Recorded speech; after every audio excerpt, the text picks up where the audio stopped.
ក្រោយផ្ទុះប្រតិកម្មរឿងប្តីមានក្រៅមកពីប្រពន្ធធ្វើឲ្យមិនគ្រប់គ្រាន់លោកងួនសុបិនបានផុសសារបង្កប់នៃខ្លាំងមួយទៀតថាលោកលីងអំបែងអណ្ដែតធ្វើឲ្យតារាកំ ប្លែងជើងចាស់នាយឃ្លោងទុះប្រតិកម្មឆ្លើយតបវិញភ្លាមមកទល់ពេលនេះមហាជនលើបណ្ដាញសង្គមនៅតែបន្តចែករំលែកជុំវិញប្រធានបទដ៏ក្តៅគគុកថ្មីមួយដែលមានការវែកញែកមិនពេញចិត្តខ្លាំងលើការនិយាយក្នុងវីដេអូសម្ភាសន៍ខ្លីរបស់អ្នកនិពន្ធនិងជាអ្នកដឹកនាំរឿងសម្ដែងល្បីឈ្មោះងួនសុបិនក្នុងវីដេអូខ្លីនោះទូការរិះគន់មិនពេញចិត្តខ្លាំងដោយសារលោកងួនសុបិនបានលើកនិយាយជុំវិញរឿងរ៉ាវភរិយាផ្ដល់ភាពមិនគ្រប់គ្រាន់ដល់ស្វាមីទើបស្វាមីចេញទៅរកក្រៅដែលលោករៀបរាប់ក្នុងវីដេអូនោះថាបើសិនជាប្រពន្ធធ្វើឲ្យប្តីគ្រប់គ្រាន់ប្តីនឹងមិនអាចទៅមានអ្នកផ្សេងបានទេមនុស្សប្រុសបើទោះជាប្រពន្ធស្អាតយ៉ាងណាក៏នៅតែមាននាយអាយដែរប៉ុន្តែបើសិនជាក្តីសុខនៅក្នុងគ្រួសារអត់បំពេញឲ្យគាត់បាន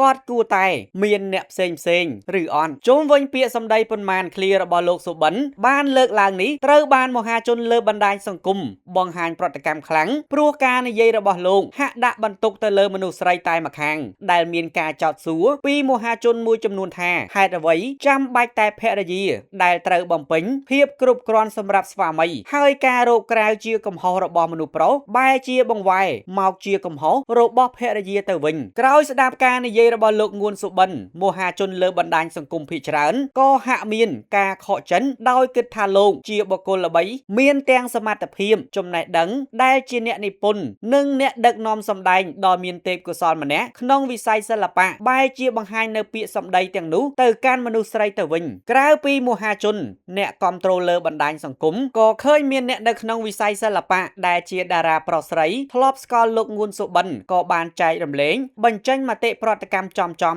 ទៅកាន់លោកបង្ហោះលើបណ្ដាញសង្គម Facebook រៀងខ្លួនដែរដោយឡែកក្រោយរងការវែកញែកនិងរិះគន់ខ្លាំងជុំវិញពាក្យសម្ដីរបស់ខ្លួនពេលនេះលើ Facebook របស់លោកងួនសុបិនបានចេញបង្ហោះសារប៉ុន្មានម៉ាន់យ៉ាងភ្ញាក់ផ្អើលក្នុងន័យឆ្លើយតបទៅកាន់អ្នករិះគន់វិញថាលោកលីងអំបែងអណ្ដែតមួយឃ្លានេះហើយដែលធ្វើឲ្យតារាកំ ប្លែងជើងចាស់នាយឃ្លោកអត់ទ្រាំពុំបានក៏បានចេញសារឆ្លើយតបទៅវិញភ្លាមដោយសរសេរនៅលើបណ្ដាញសង្គម Facebook ផ្ទាល់ខ្លួនរបស់លោកថាកូនអើយបើដឹងខ្លួនខុសចេះសុំទោសជារឿងល្អដូចពាក្យចាស់លោកពោលថារនៀបបាក់យករនៀបជួសពាក្យសម្ដីជ្រុលហួសជួសដោយទង្វើភ្ញាក់រលឹងព្រមដោយគុណធម៌យ៉ាងណាមិញបន្ទាប់ពីបានឃើញតារាកំ ប្លែងជើងចាស់ខាងលើនេះបានបង្ហោះសំណេរឆ្លើយតបបែបនេះក៏មានអ្នកលេងបណ្ដាញសង្គមជាច្រើនបាននាំគ្នាបញ្ចេញជាមតិដោយអ្នកខ្លះបានលើកឡើងថាងួនសុបិនបកប្រែមកមនុស្សនិយាយអ្វីតាមអារម្មណ៍ខ្លួនឯងខ្វះការពិចារណាខ្វះសិលធម៌ខ្វះបញ្ញាស្មារតី